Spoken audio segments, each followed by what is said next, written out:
تو پھر تو ایسی صورت نہیں ہوگی. لیکن اگر انہوں نے وہ ساتھ پولیس لے کے آتے ہیں, ساتھ جو ہے وہ سرکاری لاہور لشکر لے کے آتے ہیں, اور اس کے بعد پھر وہاں پہ آ کے اگر وہ تصادم کی یا لا اینڈ آرڈر کی صورتحال پیدا کرتے ہیں, تو پھر ان سمیت باقی جو لوگ بھی وہاں پہ ہوں گے تو ان کے خلاف پھر قانون جو ہے وہ اپنا راستہ تو لے گا.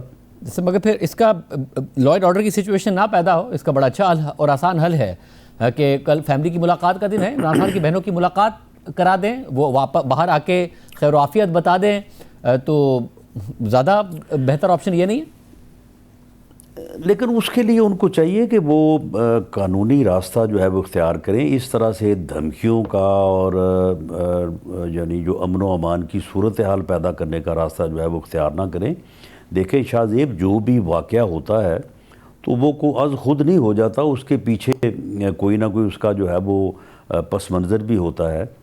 یہی جیل سے جو ہے وہ بین الاقوامی جو ہے وہ جریدوں میں انٹرویو بھی چھپتے رہے ہیں, مضامین بھی چھپتے رہے ہیں, امریکن پریزیڈنٹ کی جو ہے وہ کمپین بھی مینج کی جاتی رہی ہے, فنڈنگ جو ہے وہ ہوتی رہی ہے, کانگریس مین سے رابطے جو ہے وہ ہوتے رہے ہیں, ٹیلی فونیکلی بھی رابطے ہوتے رہے ہیں. تو یہ سارا کچھ جو ہوا ہے, اس کے بعد پھر 26 نومبر 2024 کا جو اسلام آباد کے اوپر حملہ تھا, وہ بھی وہیں پہ جو ہے وہ سارا بیٹھ کے اس کو جو ہے وہ ترتیب دیا گیا, اس کے بعد اس کو منظم کیا گیا. تو جب ان ساری چیزوں کو دیکھا گیا تو سارے جو تانے بانے جو ہیں وہ پھر ان ملاقاتوں سے جا کے جڑتے تھے. تو اب جب 26 نومبر 2025 کو دوبارہ انہی حالات کو پیدا کرنے کی جو ہے وہ دھمکیاں دی جا رہی تھیں, بلکہ اس کی تیاری ہو رہی تھی, اور سہیل افریدی صاحب جو ہے وہ اس میں بنیادی کردار ادا کرنے والے تھے. تو پھر ایسی صورت میں جو ہے وہ پھر گورنمنٹ کے پاس یہ اختیار ہے کہ پھر ایسے لنکس کو یا ایسے رابطوں کو جو ہے وہ یعنی منقطع کر دے, ان کو جو ہے وہ روک دے, تاکہ اس قسم کی ملک میں صورتحال پیدا نہ ہو. ایک پریسیڈنٹ ہے جس میں عمران خان صاحب نے ایک چیف منسٹر کو فارغ کر دیا, دوسرے چیف منسٹر آئے ہیں, وہ چیف منسٹر اپنی تقاریر میں کہہ چکے ہیں کہ وزیر عمران خان کو رہا کرانے کے لیے کردار ادا کریں گے. ناؤ جو بات آپ کہہ رہے ہیں کہ جس وجہ سے ملاقاتیں نہیں ہونے دی جا رہی ہیں, اس کے تحت تو پھر آپ کل بھی نہیں ملاقات ہونے دیں گے, آنے والے دنوں میں بھی نہیں ملاقات ہونے دیں گے, وہ پروٹیسٹ کریں گے تو گورنر راج لگا دیں گے. تو یہ تو پولیٹیکل اسٹیبلٹی کا راستہ تو نہیں ہے, عدم استحکام ہی کا راستہ ہے پھر یہ بھی نہیں. تو پھر دوسری طرح سے یہ کون سی پولیٹیکل اسٹیبلٹی لانے والے تھے؟ اگر وہ جو ہے وہ یہ نہیں سن لیں نا, اگر یہ رابطے جو ہیں یعنی ان ملاقاتوں سے, یہ ملاقات تو کرتے ہی نہیں ہیں.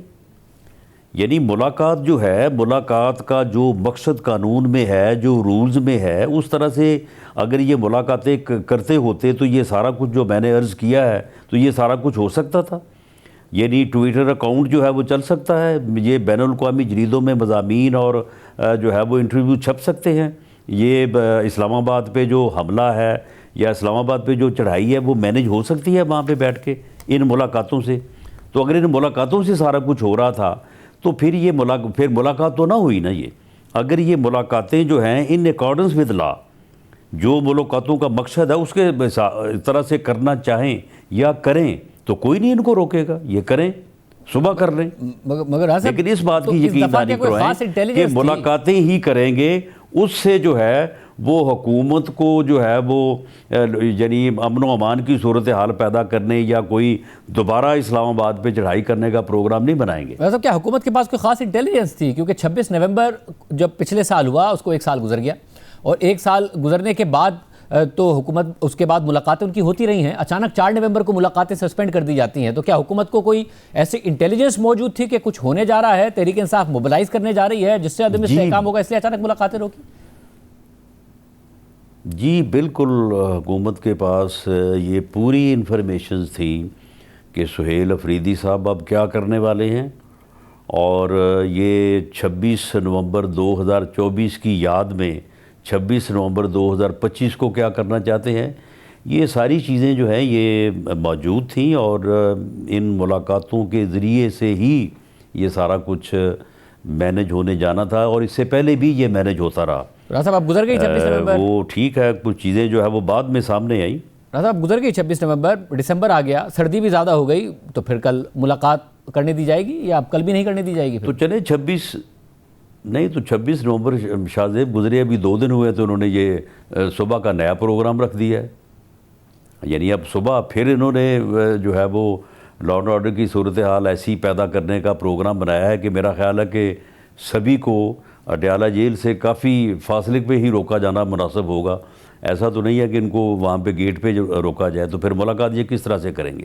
یعنی آپ معاملہ یہ ہے کہ باتیں بتا رہے ہیں کہ کل بھی ملاقات خود جو ہے وہ اس قسم کی صورتحال کو دعوت دیتے ہیں. ان کے They are asking for. آپ نے سنا ابھی کہ ان کے جو بیٹے ہیں وہ کافی پریشان ہیں اپنے والد صاحب کی صحت کو لے کر. آپ سب نے جیل بھگتی ہے اور ظاہر فیملی بہت مشکل وقت سے گزرتی ہے, آپ کی فیملی بھی گزری ہے. اور ان کے بیٹوں کا حق ہے انہیں پتہ چلے تو بیٹوں سے بات کرا دیجئے. گزشتہ ہفتے بھی اب یہ بات کر رہے تھے, کم از کم بیٹوں سے بات کرا دیجئے ان کی, اور وہ بتا دیں کہ جی میں خیریت سے ہوں, صحت یاب ہوں. دیکھیں جہاں تک ان کی خیریت کا معاملہ ہے بالکل وہ خیریت سے ہیں. اس بارے میں کوئی جو ہے یہ افواہ سازی جو کی جا رہی ہے غلط ہے, اور ان کو جو شفٹ کرنے کی بات ہے وہ بھی بالکل غلط ہے. باقی معاملہ یہ ہے کہ یہ ان معاملات کو جو ہے وہ in accordance with law rules کے مطابق جو ہے یہ ان معاملات کو آگے بڑھائیں. تو اس کے اوپر جس طرح سے میں نے عرض کیا ہے کہ یہ اسپیکر صاحب سے جب ان کی بات ہوئی ہے 2 دن پہلے, تو ہم نے ان کو یقین دہانی کروائی ہے کہ آپ یہ جو امن و امان کی صورتحال یا یہ جو دھمکیاں اور یہ ہم یہ کر دیں گے وہ کر دیں, اس کو چھوڑیں.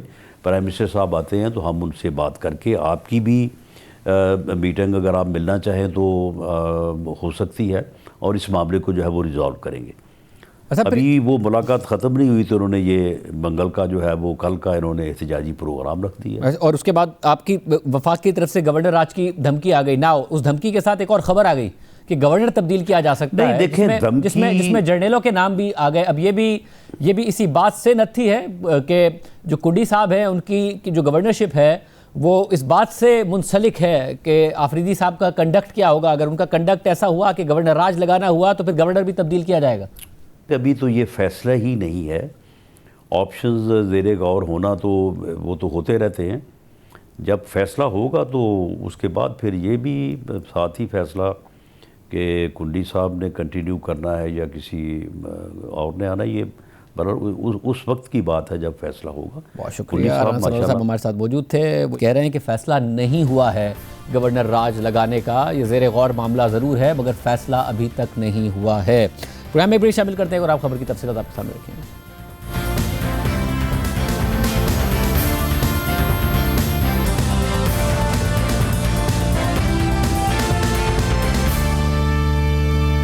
طالبان حکومت کی پالیسیز کی وجہ سے خطے اور دنیا کے اہم ممالک میں افغان شہریوں اور افغان تارکین وطن کو سخت مشکلات کا سامنا کرنا پڑ رہا ہے. پاکستان سے افغان مہاجرین کو واپس بھیجا جا رہا ہے. ایران بھی اسی پالیسی پر عمل کر رہا ہے. وائٹ ہاؤس کے قریب فائرنگ کے واقعے میں افغان شہری کے ملوث ہونے کے بعد ٹرمپ انتظامیہ افغان پناہ گزینوں اور افغان شہریوں کو براہ راست نشانہ بنا رہی ہے.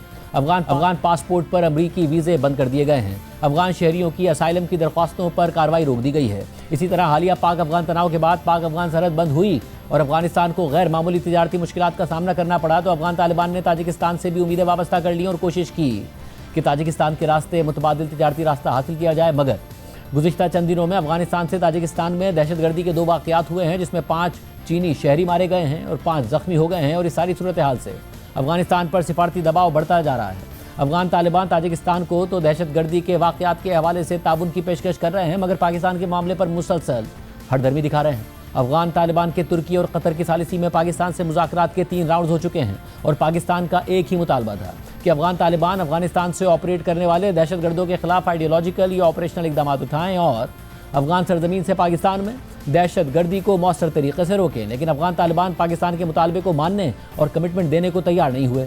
اسی لیے مذاکرات کے 3 راؤنڈز کا نتیجہ ناکامی کی شکل میں نکلا اور دونوں ممالک کے درمیان کشیدگی میں مزید اضافہ ہوتا چلا گیا. ترکی اور قطر کی ثالثی میں پاک افغان مذاکرات ناکام ہونے کے بعد دوبارہ براہ راست مذاکرات کی امیدیں بھی تقریباً دم توڑ گئی تھیں. مگر اب افغان میڈیا دعویٰ کر رہا ہے کہ پاک افغان مذاکرات دوبارہ شروع ہو گئے ہیں. لیکن اس دفعہ قطر یا ترکی نہیں بلکہ سعودی عرب ثالثی کر رہا ہے اور پاک افغان وفود کے درمیان ریاض میں اہم ملاقات بھی ہوئی ہے مگر یہ ملاقات بھی بے نتیجہ رہی. افغان نیوز چینل طلوع نیوز کی ذرائع سے خبر کے مطابق افغان طالبان کا ایک اعلیٰ سطح کا وفد سعودی عرب پہنچ گیا ہے. سینئر طالبان لیڈر انس حقانی، نائب وزیر داخلہ رحمت اللہ نجیب اور ترجمان افغان وزارت خارجہ افغان وفد کی قیادت کر رہے ہیں. ذرائع نے مزید بتایا کہ پاکستان کی طرف سے بھی ایک وفد سعودی عرب پہنچ چکا ہے اور سعودی عرب کی ثالثی میں پاکستان اور افغان طالبان کے مذاکرات دوبارہ شروع ہو گئے ہیں۔ خبر کے مطابق ابھی تک مذاکرات کے ایجنڈے کے بارے میں مزید تفصیلات سامنے نہیں آئی ہیں، تاہم ذرائع کا کہنا ہے کہ ان میٹنگز کا مقصد حالیہ کشیدگی کو کم کرنا اور دونوں ممالک کے درمیان براہ راست بات چیت کے لیے ایک فریم ورک قائم کرنا ہے۔ جبکہ صحافی سمیع یوسفزئی کی سفارتی ذرائع سے خبر کے مطابق ریاض میں پاکستان اور سعودی عرب کے وفود کے درمیان گزشتہ رات ملاقات ہوئی ہے، جس کا مقصد اہم سیاسی مسائل اور مذاکرات کے ممکنہ راستوں پر غور کرنا تھا، مگر ذرائع کے مطابق یہ بات چیت کسی واضح پیش رفت کے بغیر ختم ہو گئی، کیونکہ دونوں فریق اپنے اپنے موقف پر ڈٹے رہے۔ تاہم مذاکرات میں کوئی پیش رفت نہ ہونے کے باوجود سعودی عرب نے اپنی سفارتی کوششوں کو جاری رکھنے اور دونوں فریقوں کے درمیان مزید بات چیت کی سہولت فراہم کرنے میں گہری دلچسپی ظاہر کی ہے، مگر پاکستان کی جانب سے ان خبروں کی نہ تردید کی گئی نہ ہی تصدیق کی گئی ہے۔ مگر پچھلے مذاکرات سے یہ واضح ہے کہ پاک افغان مذاکرات اس وقت تک کامیاب نہیں ہو سکتے کہ جب تک افغان طالبان دہشت گردوں کے خلاف ٹھوس اور قابل تصدیق کارروائی کرنے کے پاکستان کے بنیادی مطالبے پر تحریری رضامندی ظاہر نہیں کرتے۔ اہم بات یہ ہے کہ ہفتے کو نائب وزیر اعظم اور وزیر خارجہ اسحاق ڈار نے پاک افغان تناؤ اور مذاکرات کے حوالے سے اہم تفصیلات میڈیا کے ساتھ شیئر کی اور بتایا کہ پاکستان افغانستان میں دہشت گردوں کے خلاف آپریشن کلین اپ کے لیے تیار تھا، لیکن قطر کی مداخلت کے بعد اس پر عمل درآمد روک دیا گیا۔ قطر ایسا ملک ہے کہ جو مجھے آورلی اس وقت رابطہ کر رہا تھا ان کا وزارت خارجہ، کیونکہ ان کے وزیر اعظم خود وزیر خارجہ ہے اور ان کو اسسٹ کرتا ہے اسٹیٹ فارن منسٹر۔ وہ میرے ساتھ ریگولرلی رابطے میں تھے ایوری آور۔ ان کو پتہ چل گیا تھا کہ ہم کنیٹک شاید ایکشن لینے والے۔ انہوں نے یہ ریکویسٹ کی کہ پلیز آپ اپنی سائٹ کو روک لیں، ہم میڈیشن کرتے ہیں اور ہم مسئلہ حل کرائیں گے، ہماری ذمہ داری۔ میں مشکور ہوں پھر پرائم منسٹر شہباز شریف کا، آرم فورسز کے سربراہان کا، خصوصاً سید فیلڈ مارشل اعظم منیر صاحب کا، کہ انہوں نے میری بات مانی اور اس رات جو کلین اپ آپریشن ہونے جا رہا تھا، جو ان کو سبق آ جاتا، وہ رک گیا۔ پاکستان میں دہشت گردی کے واقعات میں اضافہ ہو رہا ہے۔ گزشتہ 24 گھنٹے کے اندر ملک میں دہشت گردی کے 2 مزید واقعات ہوئے ہیں، جن میں سے ایک خیبر پختونخوا میں اور دوسرا بلوچستان میں ہوا ہے۔ ان دونوں واقعات میں قانون نافذ کرنے والے اداروں کو نشانہ بنایا گیا ہے۔ خیبر پختونخوا میں لکی مروت میں پولیس موبائل پر حملہ کیا گیا، جس کے نتیجے میں ایک پولیس اہلکار شہید جبکہ 6 پولیس اہلکار زخمی ہو گئے ہیں۔ پولیس کے مطابق دہشت گردی کے اس واقعے میں 2 حملہ آور ملوث تھے۔ دونوں حملہ آور سڑک کنارے کھڑے تھے۔ پولیس موبائل قریب آنے پر ایک حملہ آور نے خود کو دھماکے سے اڑا دیا، جبکہ دوسرا حملہ آور فرار ہو گیا۔ دھماکے کے بعد علاقے میں سرچ آپریشن جاری ہے۔ اسی طرح کل رات بلوچستان میں ضلع چاغی کے علاقے نوکنڈی میں FCK کے بریگیڈ ہیڈ کوارٹر پر دہشت گردوں نے حملہ کر دیا۔ BBC کے اطلاعات ہیں کہ حملہ آوروں کی تعداد 4 تھی، جن میں سے ایک نے FC ہیڈ کوارٹر کے مرکزی گیٹ پر خود کو بارود سے اڑا دیا، جبکہ باقی دہشت گرد سیکورٹی فورسز کی کارروائی میں مارے گئے۔ چاغی پولیس کے SP محمد شریف نے فون پر بتایا کہ حملہ اتوار کی شب 8:30 بجے کے قریب ہوا تھا۔ سیکورٹی فورسز کی جوابی کارروائی کے بعد علاقے میں کلیئرنس آپریشن جاری ہے۔ BBC کے مطابق نوکنڈی میں انتظامیہ کے ایک اہلکار نے نام ظاہر نہ کرنے کی شرط پر بتایا کہ حملہ 8:30 بجے کے قریب کیا گیا، جس کے بعد فائرنگ کا سلسلہ اندازاً 1.5 سے 2 گھنٹے تک جاری رہا۔ سب سے پہلے بریگیڈ ہیڈ کوارٹر کے مرکزی گیٹ کی جانب سے ایک زوردار دھماکے کی آواز سنائی دی، جس کے بعد شدید فائرنگ کا سلسلہ شروع ہو گیا۔ انتظامیہ کے اہلکار نے بتایا کہ پچھلے دھماکے کے بعد وقفے سے 7-8 کے قریب چھوٹے دھماکوں کی بھی آوازیں سنائی دیں، جبکہ فائرنگ کا سلسلہ 10:30 بجے کے قریب بند ہوا۔ انتظامیہ کے اہلکار کا کہنا تھا کہ سیکورٹی فورسز کی جانب سے تاحال نقصانات کی تفصیل سے آگاہ نہیں کیا گیا۔ BBC کی خبر کے مطابق اپنے ایک بیان میں کالعدم بلوچستان لبریشن فرنٹ یا BLF نے اس حملے کی ذمہ داری قبول کی ہے۔ پاکستان میں دہشت گردی کے انہی بڑھتے ہوئے واقعات کی وجہ سے پاکستان اور افغانستان کے درمیان کشیدگی میں مسلسل اضافہ ہوتا جا رہا ہے۔ گزشتہ دنوں اسلام آباد کچہری، وانا کیڈٹ کالج اور پھر FC ہیڈ کوارٹر پشاور کو دہشت گردوں نے نشانہ بنایا اور پاکستان کا موقف ہے کہ یہ تینوں حملے افغانستان سے آپریٹ کرنے والے دہشت گردوں نے کیے ہیں۔ صرف پاکستان ہی نہیں، افغانستان کی سرزمین سے افغانستان کے ایک اور ہمسایہ ملک تاجکستان میں بھی حملے ہو رہے ہیں اور وہاں موجود چینی شہریوں کو نشانہ بنایا جا رہا ہے، جس سے تاجکستان اور چین کی طرف سے بھی افغان طالبان پر دباؤ بڑھ رہا ہے۔ گزشتہ ہفتے افغانستان سے تاجکستان میں ہونے والے دہشت گردی کے 2 واقعات میں 5 چینی شہری ہلاک اور 5 زخمی ہو چکے ہیں۔ رائٹرز کی رپورٹ کے مطابق تاجک حکام اور تاجکستان میں چینی سفارت خانے کا کہنا ہے کہ گزشتہ ہفتے افغانستان سے ہونے والے 2 حملوں میں 5 چینی شہری مارے گئے ہیں، جبکہ 5 زخمی ہو گئے ہیں۔ تاجکستان کے دارالحکومت دوشنبے میں چینی سفارت خانے نے چینی شہریوں اور کمپنیوں کو ہدایت کی ہے کہ وہ فوری طور پر سرحدی علاقے سے نکل جائیں، کیونکہ چینی سفارت خانے کے مطابق اتوار کو افغانستان کی سرحد کے قریب چینی شہریوں پر مسلح حملہ ہوا۔ اس سے پہلے ایک اور حملہ ہوا تھا جس میں تاجک حکام کے مطابق ڈرون کے ذریعے گرینیڈ گرائے گئے تھے اور اس میں 3 چینی شہری مارے گئے تھے۔ رائٹرز کی رپورٹ کے مطابق تاجکستان اور افغان طالبان حکومت کے تعلقات کشیدہ رہے ہیں۔ تاجکستان پہلے بھی کہہ چکا ہے کہ افغان سرحد کے قریب منشیات کے اسمگلر اور گولڈ مائنر سرگرم ہیں۔ چین تاجکستان میں ایک بڑا سرمایہ کار ملک ہے اور دونوں ممالک کے درمیان ایک پہاڑی سرحد ہے۔ رائٹرز کے مطابق افغان حکومت نے تاجکستان کے حالیہ بیان پر ابھی تک کوئی جواب نہیں دیا ہے، لیکن گزشتہ ہفتے افغان وزارت خارجہ نے کہا تھا کہ ان حملوں کے پیچھے ایک نامعلوم گروہ ہے جو علاقے میں بے امنی پھیلانا چاہتا ہے اور افغان حکومت تاجکستان سے تعاون کرنے کے لیے تیار ہے۔ رپورٹ کے مطابق تاجکستان کے صدر نے اپنے سیکیورٹی اداروں کے سربراہان سے ملاقات کی ہے اور سرحد کی حفاظت مزید مضبوط کرنے کے لیے بات چیت کی ہے۔ تاجک صدر کے پریس سروس کے مطابق صدر نے افغان شہریوں کی غیر قانونی اور اشتعال انگیز کارروائیوں کی سخت مذمت کی ہے اور ایسے واقعات کو دوبارہ ہونے سے روکنے کے لیے مؤثر اقدامات کرنے کا کہا ہے۔ پروگرام میں بریک شامل کرتے ہیں اور ہم خبر آپ کے سامنے رکھیں۔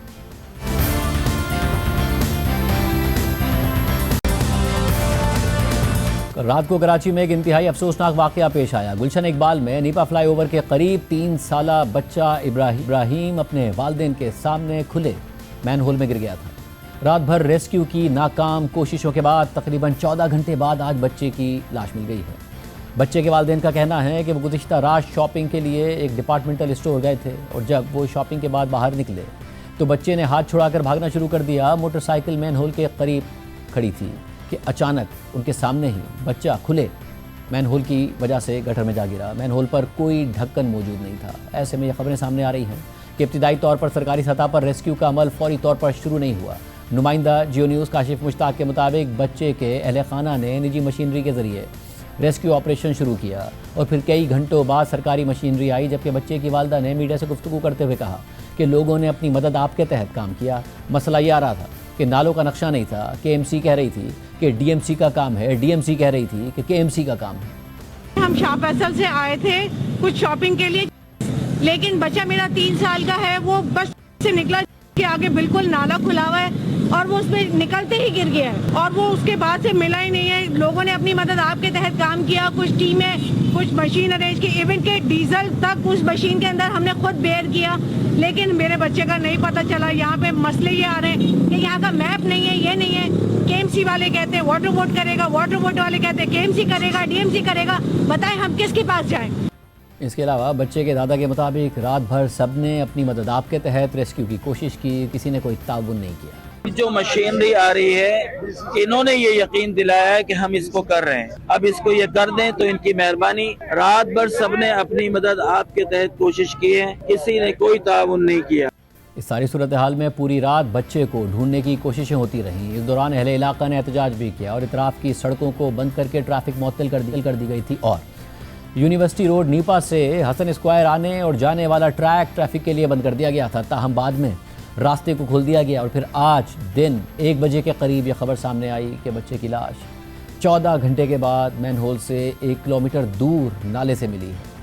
انتظامی غفلت اور شہر کے خراب انفراسٹرکچر کی وجہ سے ایک اور معصوم کی جان چلی گئی ہے۔ جماعت اسلامی نے بچے کے گٹر میں گر کر جاں بحق ہونے کے واقعے پر میئر کراچی مرزا وہاب پر سخت تنقید کی ہے۔ امیر جماعت اسلامی حافظ نعیم الرحمان نے کہا کہ کراچی میں بچوں کے گٹر میں گرنے کے متعدد واقعات ہو چکے ہیں۔ میئر کراچی نے سارے ادارے اپنے قبضے میں رکھے ہوئے ہیں۔ کراچی کا نظام بھیڑیوں کے ہاتھوں میں دے دیا گیا ہے۔ روزانہ کراچی کے لوگ اس طرح کے واقعات کا شکار ہوتے ہیں، کبھی ٹرالوں کے زد میں آتے ہیں، کبھی گٹر میں گرتے ہیں، اور 3.5 کروڑ کی آبادی کے اس شہر کا کوئی پوچھنے والا نہیں ہے، کوئی والی وارث نہیں ہے۔ اختیارات یہ منتقل کرتے نہیں ہیں، ٹاؤنز کو امپاور نہیں کرتے، پیسے روک لیتے ہیں، اور اس کے باوجود بھی اپنے تھوڑے تھوڑے وسائل سے جب جماعت اسلامی کے ٹاؤنز میں کام ہونے لگے تو وہ فرماتے ہیں کہ جناب یہ پیسے آپ کے پاس کہاں سے آئیں؟ یہ پیسے کس کے پیسے ہیں؟ یہ کراچی کے لوگ ٹیکس دیتے ہیں، تو 98% ریونیو جنریٹ ہوتا ہے کراچی سے پورے صوبہ سندھ کا۔ یہ سندھ حکومت اس کا جواب دے۔ 3360 ارب روپے پچھلے 15 سال میں کراچی کے کھا لیے ہیں سندھ حکومت نے۔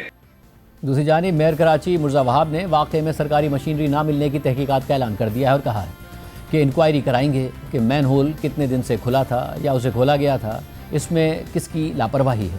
اس کی انکوائری میں کراؤں گا کہ کیسے شہر کے بیچوں بیچ ایک جگہ جس کے بالکل وہ ایک ڈپارٹمنٹل سٹور اتنا بڑا جس میں ہزاروں کی تعداد میں لوگ ڈیلی جاتے ہیں، اس کے برابر میں ایک بہت بڑا ہاسپٹل ہے ہمارا، اس جگہ یہ چیز کتنے دن سے کھلی ہوئی تھی یا اس وقت کھلی یا کھولی گئی، اس کو چیک کیا جائے گا۔ اگر سرکار کی طرف سے کوئی بھی لاپرواہی ہوئی، یہ میں آپ کو اس بات کی یقین دہانی کراتا ہوں کہ کارروائی ہم کریں گے۔ میں وہاں کے جو الیکٹڈ یو سی چیئرمین ہیں چیک کروں گا کیا انہوں نے کسی کے ساتھ رابطہ کیا کہ بھائی مین ہول کور نہیں ہے،